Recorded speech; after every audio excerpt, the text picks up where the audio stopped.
Hey, this is Chris Garlock, and you're listening to the Labor Radio Podcast Weekly, your sampler of the best new episodes across the network.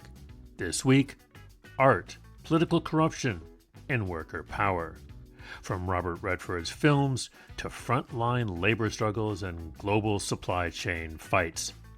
Over on the Green and Red, a film-forward conversation looks at Robert Redford's movie work and how cinema has long probed political corruption and community resistance. Earlier this year, we did a show on political conspiracy film and talked about All the President's Men and 3 Days Condor, both of which starred Redford, which actually dealt with a lot of political corruption. We've also done a show on the Milagro Beanfield War, which dealt with community resistance. This week on Working People, fired tech workers tell the story of No Azure for Apartheid and why they risked their jobs to pressure a tech giant. I think at first I started to just work within the so-called proper channels, and sending emails to my leadership and talking to my managers and asking questions and all of that. And I think very, very quickly I realized that that's a dead end, and that's not really going to affect any real change. From Stick Together, an Oxfam campaigner walks us through a new report exposing wage theft and the crisis facing garment workers in Bangladesh. You can see there's a vast difference between what the current minimum wage is and what the living wage is, and we see real life implications for this. And we're talking about people not being able to literally not afford enough food by the end of the month. In the latest We Work Europe, the founder of Bulgaria's first independent trade union shares lessons learned and how they echo in today's Europe. The biggest challenge was that we had no experience, we had no knowledge what trade union movement is. I can say below zero. We had no idea what it is. And after that, we started to organize ourselves. As always, Harold's got some more hot tips on his Shows You Should Know segment, and of course, you'll find these and dozens more at laborradionetwork.org. All right, here's the show.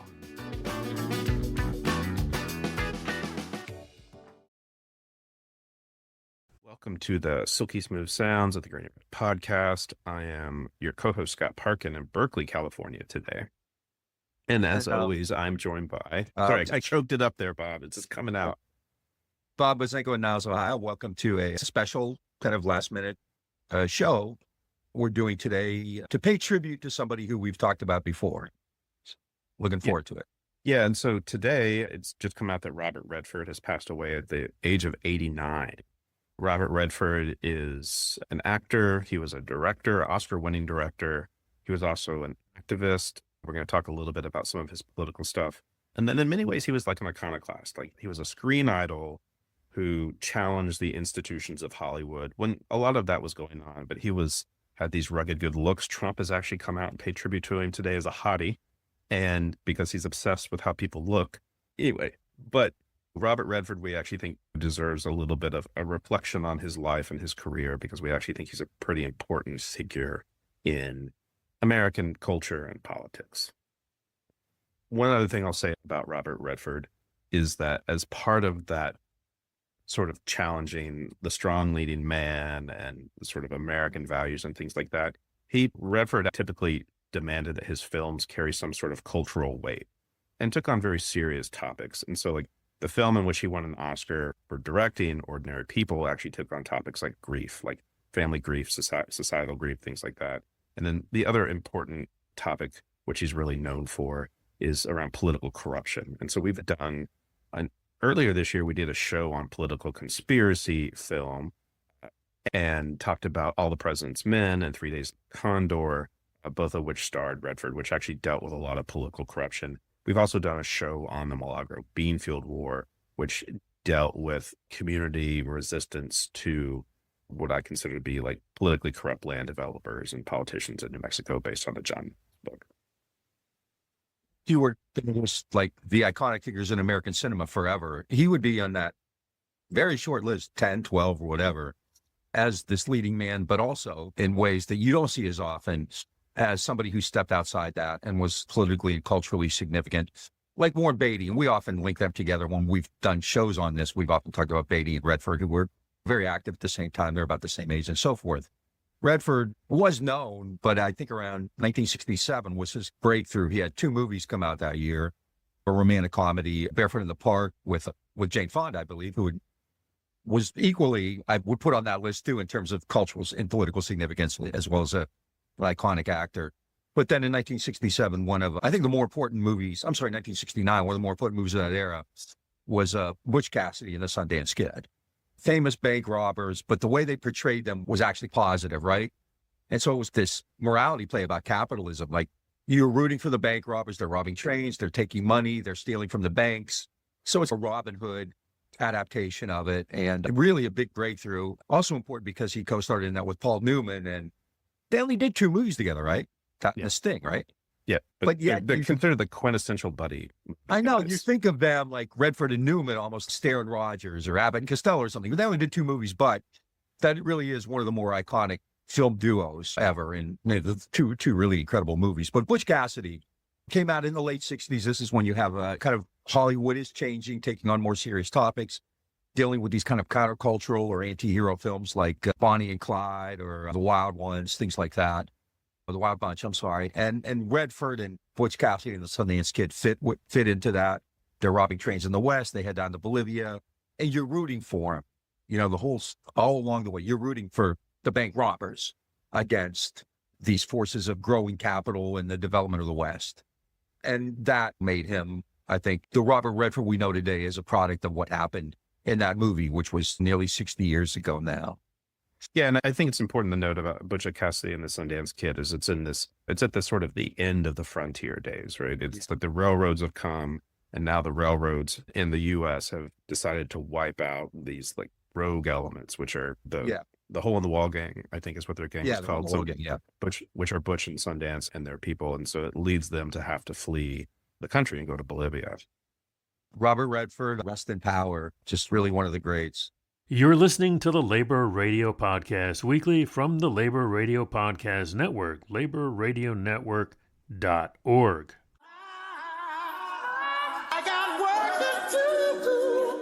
All right. Welcome, everyone, to Working People, a podcast about the lives, jobs, dreams, and struggles of the working class today. My name is Maximilian Alvarez, and today we are returning to the front lines of what is probably the most important and most sorely undercovered labor struggle happening in the country right now. As you guys know from our last episode and my coverage for the Real News Network, current and former tech workers have been rebelling at one of the biggest and most powerful tech companies in the world, putting their jobs, livelihoods, and even their bodies on the line to disrupt business as usual at Microsoft. Members of the No Azure for Apartheid coalition have been taking bold and escalating protest actions in solidarity with Palestinians facing a genocide and in protest of Microsoft's contracts with the Israeli military to provide tech that Israel uses to surveil,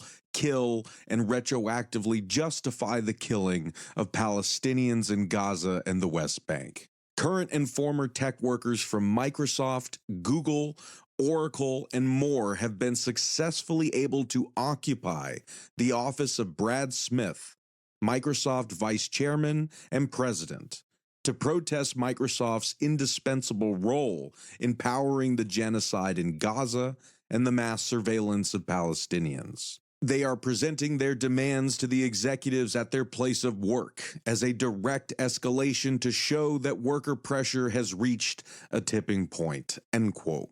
4 Microsoft employees were fired for participating in that sit-in. In today's episode, which is a critical follow-up to our last episode, you're going to hear directly from a panel of 5 tech workers who are part of the No Azure for Apartheid coalition and who have all been fired by Microsoft in the past year. Some were fired after the recent encampment and sit-in. Others were fired earlier in the year. My name is Anna Haddle. I worked at Microsoft for 5 years before getting fired recently after being arrested both at the encampments and at the sit-in Brad Smith's office.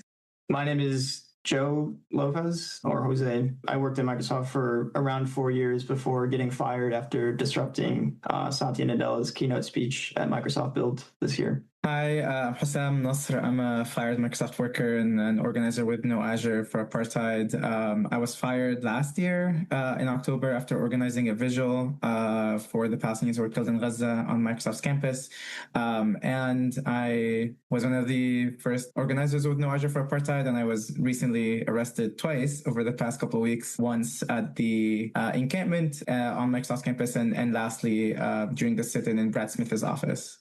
My name is Nisreen Jaradat. I worked with Microsoft for nearly 7 years before being fired for participating in the Liberation Zone encampments and the rally that we did outside during the Brad Smith's office sit-in. And I'm also an organizer with No Azure for Apartheid. I think that this is a really special campaign, and there's a lot of people working really hard to try and put an end to this genocide from many different avenues. But I think Microsoft definitely is very complicit in the ways that they support Israel with their technology. And so it's a really important target for us to, attack right now. I would say I'm probably the newest member of No Azure for Apartheid on this call right now. I had been paying attention to the ongoing genocide in Gaza for a while, but not really fully understanding how the company that I worked for was complicit as well.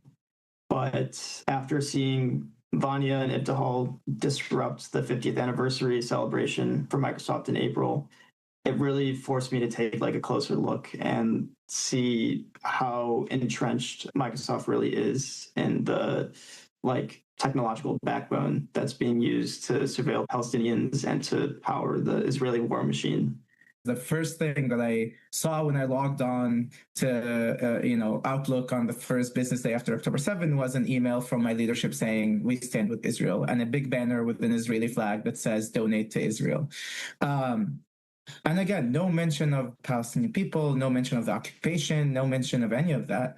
And again, that really angered me, and I started to I think at first I started to just work within the so-called proper channels, and sending emails to my leadership and talking to my managers and asking questions and all of that. And I think very, very quickly I realized that that's a dead end, and that's not really going to affect any real change. I think quickly I met other workers at Microsoft who felt similarly, and that group, we became organized under the banner of No Tech for Apartheid, which is this campaign that was started by former and current Google and Amazon workers to protest Project Nimbus, the $1.2 billion contract between Google, Amazon, and the Israeli government.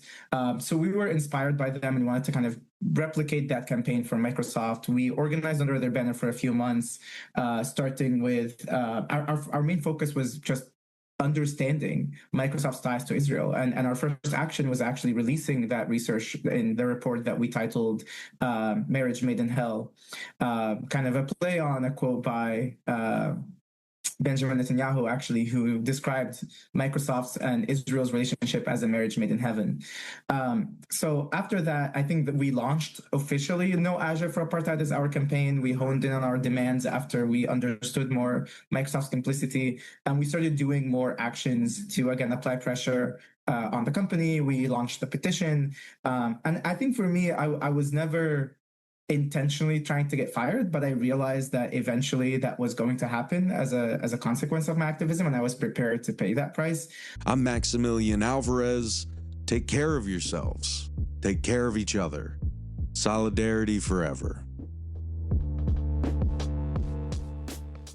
Hey, this is Bob Odie from Million Dollar Organizer. We're proud to be part of the Labor Radio Podcast Network, with more than 200 labor radio shows and podcasts from across the country and around the world. The Labor Radio Podcast Network, where working people speak. Find us at laborradionetwork.org.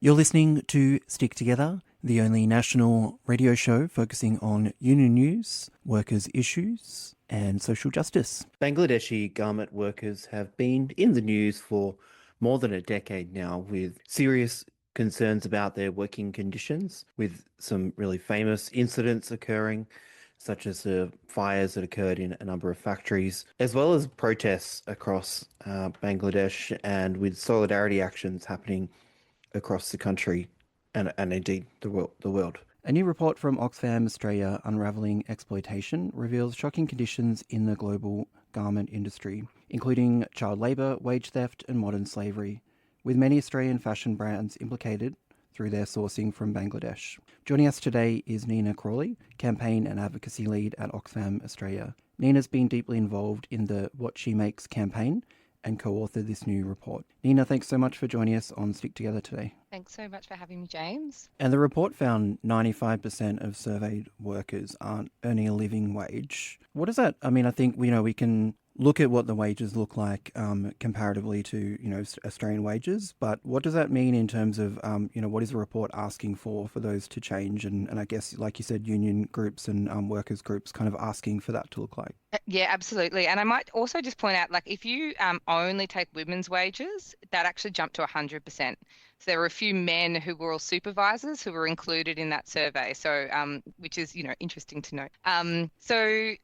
Yes, the current in Bangladesh, and to be clear, this isn't a Bangladesh problem. We research in Bangladesh, we have some good connections there, but this is a global issue. In Bangladesh, the current minimum wage for garment workers is around about 12,000 taka.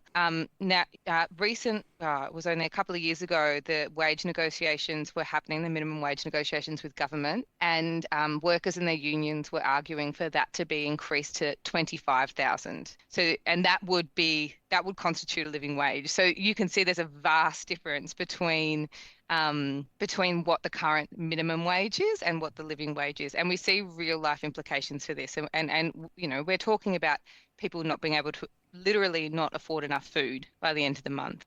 So it's very strong and obvious implications for those workers. And we see that coming through with the child workers, where all the child workers we interviewed, they started work because of the illness of a parent. So when you don't have enough money for food, when you don't have enough money for medical care, if something unexpected happens, it actually puts your family into crisis. The report also goes into some of the home conditions where people are making garments in their home and other kind of makeshift areas. What are the kind of risks with that, and what kind of was uncovered with those that kind of shadow industry? Yeah, absolutely. So I suppose we dealt with home-based workers and then also workers who were working in subcontracting factories, which could be in somebody's home, but might be just in some sort of subpar factory building.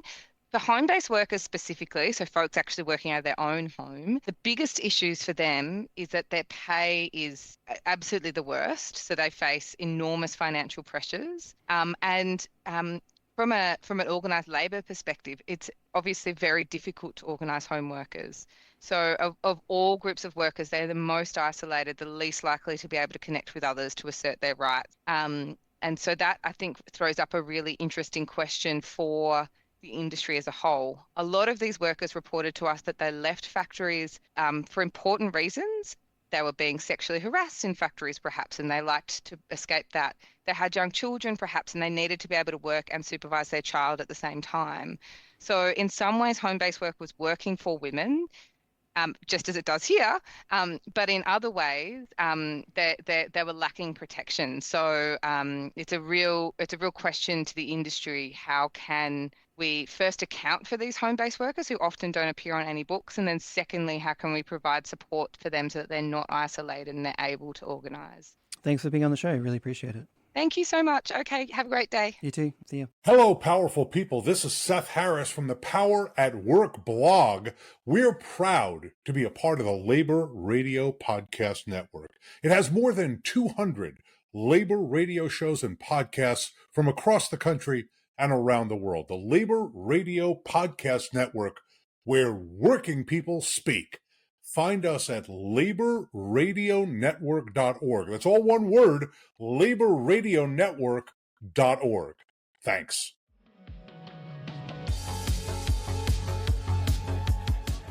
How was your last birthday party? Do you remember how many people were there? What you did? Not so easy, is it? Imagine it's not about your last birthday party, but decades ago.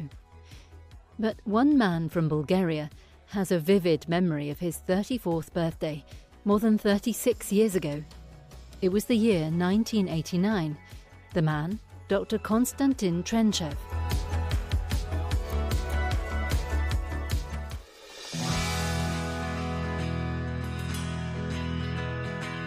We Work Europe, the podcast of the European Centre for Workers' Questions.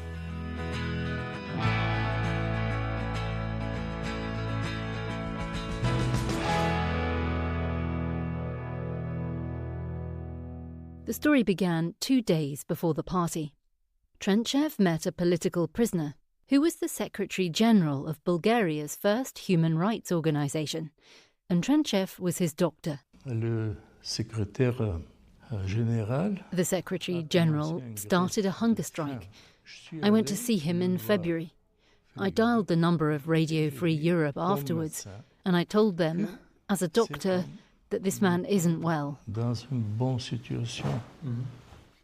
Back in early '89, being an activist in Bulgaria was still perceived as a threat to the regime, so you had to be careful, especially when talking to Western radio stations.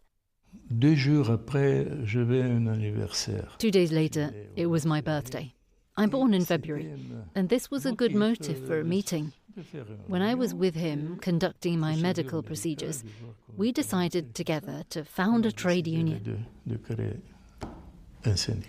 7 friends and their partners gathered at Dr. Trenchev's house during his birthday party to found Podkriepa, Bulgarian for Solidarity. It's the first independent trade union the country has ever had, and the second in Eastern Europe, after Solidarność in Poland. C'était pas prévu comment de faire un syndicat, puisque les communistes étaient calmes. There was no plan on how to set up a trade union, because the communists were not concerned about it and sure of their power. They always presumed the workers would be with them, and that's why there was no legislation that forbade the creation of independent unions. We used that, but of course they didn't allow it afterwards. We filed the documents at a court in Plovdiv. Of course, they refused, but anyhow, we had declared the creation of an independent trade union, and immediately after that, the repressions began. Tout de suite, les répressions ont commencé. Officially, there was already a trade union that was part of the Communist Party. However, it wasn't a trade union as we understand it today. In an ideological system based on the idea that workers and peasants are the ruling class, there is no need for social dialogue or collective bargaining, since the conditions should be perfect for everybody. So there has never been a real trade union before. Dimitar Manolov is also one of the earliest members of Podkriepa, and now its president, after Konstantin Trenchev stepped back in 2015. The biggest challenge was that we had no experience, we had no knowledge what trade union movement is. I can say below zero. We had no idea what it is. And after that, we started to organize ourselves. We organized our professional organizations. We organized our regional organizations.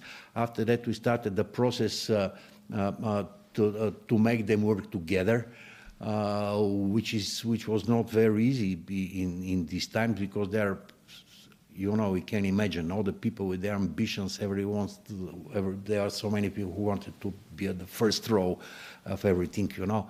We Work Europe is the podcast from ESA, the European Centre for Workers' Questions, which receives financial support from the European Union. This podcast was narrated by me, Rebecca Sharp. Hey, this is Judy Ansell from the Heartland Labor Forum. We're radio that talks back to the boss, and we're proud to be part of the Labor Radio Podcast Network, with more than 200 labor radio shows and podcasts from across the country and around the world. The Labor Radio Podcast Network, where working people speak. Find us at laborradionetwork.org. All righty, a lot of good stuff there, but before we wrap up, here's Harold with a few more shows you should know. Thanks, Chris. Social media guy Harold Phillips here again, folks, and I don't need to tell you, it's not the best time for democracy here in the US or around the world.